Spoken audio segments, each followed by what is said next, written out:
বড়ই ভর্তার কাহিনী শেয়ার করি। আসসালামু আলাইকুম, কেমন আছেন সবাই? আমি এই যে এখন বড়ই পারবো, বড়ই গাছ নিচের থেকে ঝাঁকি দিলাম তো সম্ভব না, একটা বড়ইও পারতে পারলাম না। তাই এবার বিসমিল্লাহ বলে উঠলাম পাঁচিলের উপরে।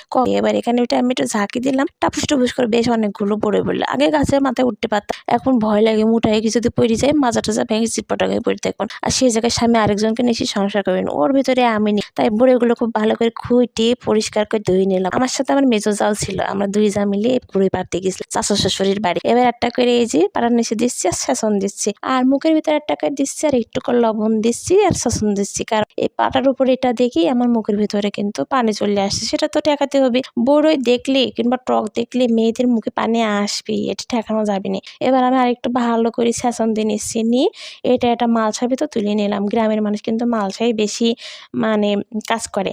তো আমি একটু কলার পাতা বিছাই নিছি এর উপরে সৌন্দর্যের জন্য।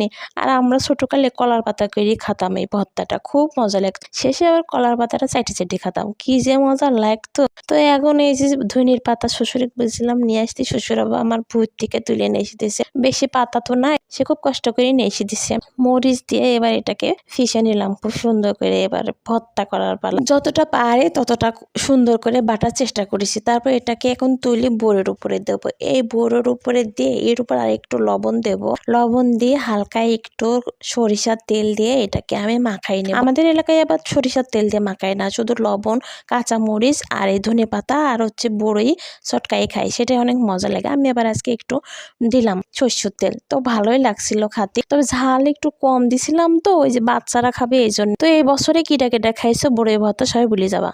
আমি কিন্তু আজকেই প্রথম খাচ্ছি।